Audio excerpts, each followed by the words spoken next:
The man who thinks he can and the man who thinks he can't are both right. Which one are you? Henry Ford. The Magic of Thinking Big by David Joseph Schwartz.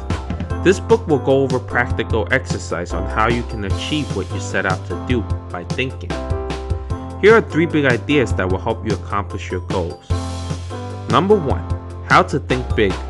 Never sell yourself short.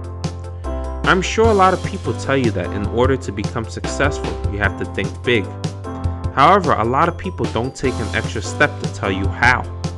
Schwartz shares an exercise to help you measure your mental size. First, determine your 5 chief assets. It can be anything from experience, skills, education, appearance, attitude, family, friends, or personality.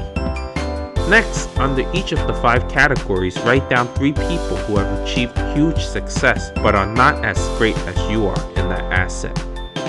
For example, I pride myself on my integrity. I have a client who has 2 houses. One was listed with me and the other house was listed with another broker. They were in debt and needed to sell one house to pay off their debt. They asked me for my professional opinion on which property should they sell. Of course, I would want them to sell the property I listed since I will make a big commission and the other broker won't. I did the calculations and knew that it was better for them to sell the other property the other broker had listed. I could even come up with a win-win scenario and have the client sell both properties to buy another property. This way the other real estate agent gets paid and I get paid on 2 transactions, a sale and a purchase. This is a common way for a lot of brokers to create work for themselves. I told my client my honest opinion that it is in their best interest to sell the other house and keep this one. As a result, my work and effort went uncompensated. However, my integrity maintained. I am bigger than just money. My integrity will get me places money can't. You are already bigger than who you think you are. Never sell yourself short. 2. Practice adding value to things. A Picasso painting can stretch for a price that is in the hundreds of millions of dollars. Why is it so expensive?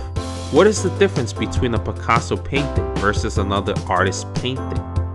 The difference is the value the wealthy community adds to it. At the very basic level, it can be argued that it is just another piece of fine artwork. However, the value is determined by what other people add to it. Add value to things in your life, people in your life, and yourself, and you will find value in them. Perhaps you are a masterpiece, just like a Picasso painting. Sometimes my work reminds me of art. The properties I sell are like blank canvases waiting for you to paint your masterpiece on. I once sold a house that is 80 years old that needed a full gut job. My office couldn't sell the house in over a year, and I was surprised to see that we still have the business. I brought a young couple into the house and explained the beauty of this unique property. I also told them how they can set up the rooms and create the house of their dreams. The part that sold them was when I told them they could add a stair from the 2nd floor onto the roof of the garage and use the flat roof like a terrace. The house was asking $650,000 at the time. The best offer we received was $590,000. My client offered $650,000 for the house and even went up to $680,000 after negotiation. While other people saw the old house as a small irregular shaped house on an awkward piece of property, I helped my clients imagine a unique dream house with a playland that can serve as their kingdom. This taught me that sometimes the difference between a $1 million house and the old shack is the $1 million vision behind it. Although this is just my metaphor, some extreme instances have shown me that this is true. Always add value to things and believe. 3. Action will cure all negative thoughts. I'm sure everyone has experienced waking up with a million excuses in mind on why you don't want to go to work. My mentor told me that the best time to do something is now. That turns out to be very true. The easiest way to get those thoughts out of your head would be to just wake up. I once had to deliver very bad news to my client who closed down his business and sold all of his equipment because we were all convinced that his multi-million-dollar property was sold. The investors' team made a mistake on their due diligence and decided to back out of the deal. They used the reason that they couldn't secure financing to back out. I just made the next big step by being introduced to a higher network of clients.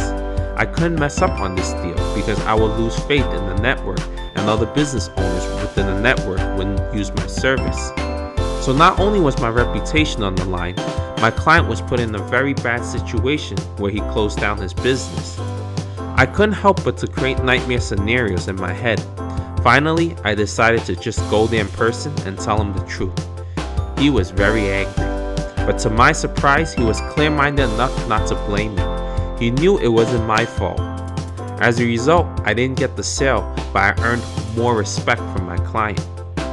My client learned that my success isn't just in my ability to handle business when everything is going well, but also my ability to handle adversity when things are going wrong.